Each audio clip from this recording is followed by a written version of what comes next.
Le sommet de la jeunesse s'est ouvert à Cotonou le lundi 14 avril 2025 après la signature de la convention d'accord en février dernier.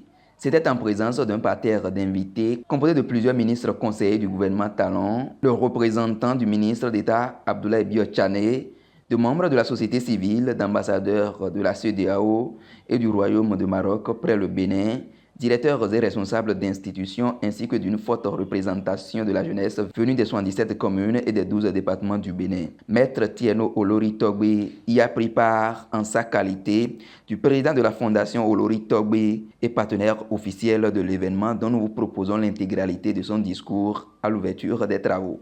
Messieurs les ministres conseillers, Mesdames et Messieurs les membres et représentants du gouvernement, Mesdames et Messieurs les représentants des autorités gouvernementales et administratives, membres de l'Assemblée nationale, honorable Fagbemi Brice, et vous autres, autorités en vos grades, rangs et qualités, Mesdames et Messieurs les présidents et présidentes, membres également des bureaux des organisations de la société civile, Excellences, Monsieur le doyen du corps diplomatique, Monsieur l'ambassadeur du Maroc, du Royaume du Maroc, près la République du Bénin, merci infiniment pour ce que vous êtes et pour ce que vous faites. Monsieur le représentant résident de la CEDEAO près la République du Bénin, Mesdames et Messieurs, distinguées personnalités politiques, chers partenaires, chers leaders, chers jeunes venus des quatre coins de notre beau pays, le Bénin. Mesdames et Messieurs, en vos qualités respectives, je voudrais commencer mon propos en partageant avec vous une anecdote qui m'a marqué. Et bien sûr, après, avec votre permission, je lirai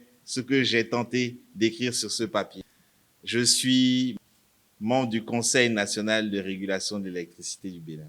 Mes amis, certains d'entre eux sont dans la salle, me disent souvent « Tierno, arrête d'étudier, ton CV est déjà long comme un bras ». Et il se fait que dans de nombreuses occasions, j'ai été le plus jeune assis à la table. Je me suis retrouvé bien des fois le plus jeune assis dans des salles où on n'était pas nombreux et généralement avec des gens de pouvoir. Alors, un jour d'il y a à peu près un an, jour pour jour, je pense même que c'est il y a un an, jour pour jour, en tout cas cette semaine-ci, il y a un an, nous avons fait la passation de service au Conseil national de l'autorité de régulation de l'électricité. Il y a dans ce conseil 7 membres, dont un président et 6 autres membres du conseil. Et un des cadres de l'autorité de régulation de l'électricité, de l'ARE, me fixait et me dévisageait. Vous savez, quand des gens vous regardent avec insistance, à la limite, à un moment donné, on se retrouve un peu gêné. Et puis, à la pause, il est venu vers moi. Il y avait une pause café après les différentes étapes de la cérémonie. Et il vient me voir et dit « Mais vous êtes jeune, hein ?» Alors, bien sûr, c'est une phrase dont j'ai l'habitude. Et pour une fois, plutôt que de sourire, je l'ai regardé d'un air très ferme, très fermé. Je lui ai dit « Ah bon ?»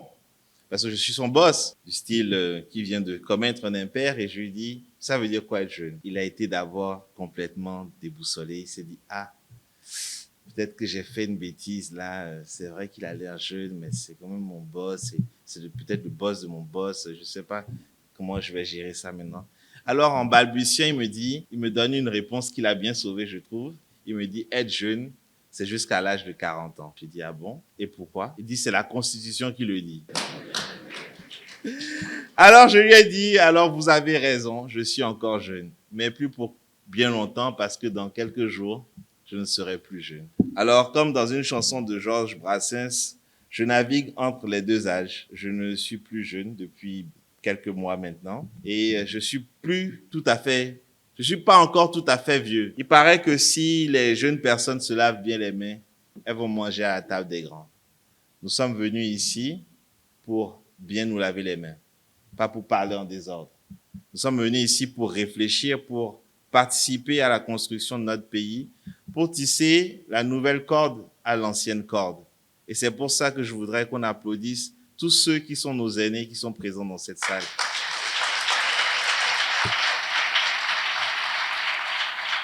C'est donc avec un profond sentiment de responsabilité et une immense espérance que je prends la parole devant vous cet après-midi en ma qualité de président de la Fondation Tierno Olori Togbe pour l'éducation, partenaire officiel du sommet de la jeunesse béninoise. Ce sommet n'est pas une rencontre ordinaire, c'est le moment d'un éveil, c'est un signal fort envoyé par une génération qui refuse la passivité, qui veut comprendre, construire, s'élever et élever avec elle son pays. Nous sommes rassemblés ici pour analyser l'existant et faire des propositions concrètes afin de bâtir ensemble un plan d'action ambitieux et cohérent pour la jeunesse béninoise, en tissant, comme je l'ai dit tout à l'heure, une nouvelle corde au bout de l'ancienne. Cette jeunesse que l'on dit parfois en perte de repère, la jeunesse TikTok. Je la vois malgré tout chaque jour sur le terrain de l'action citoyenne, pleine de talent, pleine de rêves, pleine de résilience, pleine de courage. Elle mérite des espaces d'expression, d'apprentissage, de reconnaissance. Elle mérite surtout la confiance des anciens, notre confiance. Notre boussole collective, au cours de ces 2 jours de réflexion et d'action, devrait se résumer en 3 mots. Des mots simples mais puissants qui constituent nos valeurs nationales. Des valeurs intemporelles, fraternité, justice et travail. Vraiment intemporelles. Des valeurs du Bénin d'hier, du Bénin d'aujourd'hui et du Bénin de demain. La fraternité d'abord. La fraternité, c'est la base du vivre ensemble. Dans un monde plus que jamais fragmenté, où les identités s'opposent parfois plutôt que de s'additionner. Le Bénin doit rester cette terre d'accueil, d'écoute et de paix. Notre jeunesse a le devoir de dépasser les clivages ethniques d'une autre époque, des clivages sociaux, religieux ou politiques, pour faire corps autour d'un projet commun. La fraternité, ce n'est pas la fusion, c'est l'alliance. L'alliance de toutes nos différences. Nous qui sommes du sud, de l'est, du nord, de l'ouest, des 4 coins, du centre. Nous sommes au-delà des considérations d'il y a bien longtemps. Nous sommes la jeunesse. Certains nous qualifient de jeunesse Y, de jeunesse Z, de génération et d'autres titres. Nous nous retrouvons généralement sur le méta. Nous nous croisons dans la rue et savons qu'ensemble, nous formons déjà une communauté. Nous sommes déjà des frères et des sœurs. Justice, ensuite. La justice, ce n'est pas seulement l'institution judiciaire. En tant qu'avocat, je pense que je sais de quoi je parle. Je dois aussi confesser ici que non seulement avocat je suis, mais je suis aussi fils et petit-fils d'avocat. Je sais, je pense de quoi je parle. Je suis rentré dans une robe d'avocat qui, vous en doutez, n'avait pas ma taille pour la première fois. Justice donc. La justice, pour moi, c'est un principe de vie. C'est l'équité dans les chances. L'accès à l'éducation, c'est aussi ça, la justice, à la santé, à l'emploi. C'est aussi la reconnaissance du mérite, le rejet du favoritisme, la lutte contre l'exclusion sous toutes les formes. C'est dans la justice d'un pays que naît la paix sociale, la confiance dans l'État. Si la jeunesse croit dans le système, dans son système judiciaire, elle n'ira pas chercher ailleurs ce qu'elle peut construire ici. Travail, vous l'avez dit vous-même, enfin. Le travail libère l'homme. Le travail libère la femme. Le travail est la voie royale vers la dignité. Il est par quoi chacun participe à la construction de sa nation. Mais pour que le travail ait un sens, il faut qu'il existe. Il faut qu'il soit productif. Il faut qu'il soit rémunéré à sa juste valeur. Il nous revient à travers ce sommet de réfléchir ensemble à de nouveaux modèles de création de richesse, d'entrepreneuriat, d'innovation sociale. Nous avons parlé tout à l'heure de l'IA et d'autres formes d'innovation. Nous devons entrer dans notre monde parce que nous sommes en 2025. Cette jeunesse doit se sentir capable de fournir de l'énergie, de la compétence pour la construction de son pays. Beaucoup a déjà été fait pour la jeunesse sous notre régime et nous le savons. Ceux qui ont vu avant 2016 et qui ont vu après 2016 savent qu'il y a une différence entre les 2 mondes. À la Fondation Tierno Loritogbe, nous croyons fermement que l'éducation est la clé de la construction de notre nation et pas une éducation figée ou théorique, mais une éducation vivante. Une éducation qui est connectée aux réalités du monde, qui prépare à comprendre, à s'adapter, à entreprendre, mais tenez-vous bien, à diriger. N'est-ce pas?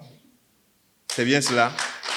Une éducation donc qui nous prépare à travers ce sommet, c'est un appel à l'engagement, un appel à croire en nous-mêmes, en nos capacités, en notre pays, un appel à la responsabilité, car la jeunesse n'est pas seulement l'avenir, mais aussi le présent du Bénin. avec plus de la moitié de notre population qui a entre 18 et 40 ans, nous sommes obligés de tenir compte de la jeunesse, en particulier dans le contexte qui est le nôtre et des échéances auxquelles nous nous préparons. Que ces 2 jours soient un laboratoire d'idées, une école d'espoir, un creuset d'actions concrètes, et que ce sommet puisse faire naître une dynamique durable portée par vous, pour vous et avec vous. Je ne voudrais pas terminer ce propos au lendemain ou en tout cas à 48 heures du décès d'un grand homme, d'un grand Béninois. C'est avec un cœur vraiment meurtri que j'ai appris le décès de ce grand frère, José Plial, chargé de mission aux arts et à la culture de son Excellence, Monsieur le Président de la République, Patrice Talon. Je voudrais que, malgré le fait que le contexte ne nous ait pas permis d'observer une minute de silence en sa mémoire, car qui dit art et culture dit fraîcheur, dit jeunesse intemporelle. Je voudrais que dans nos cœurs, que nous soyons musulmans, chrétiens ou autres, nous ayons une pieuse pensée pour lui, pour sa famille qui est un grand nom de la République. Nous pensons très fort à lui. Sans une minute de silence, par un tonnerre d'applaudissements pour l'accompagner vers son chemin, vers notre Père. Vive la jeunesse béninoise, vive la République du Bénin, vive la fraternité, vive la justice, vive le travail. Je vous remercie.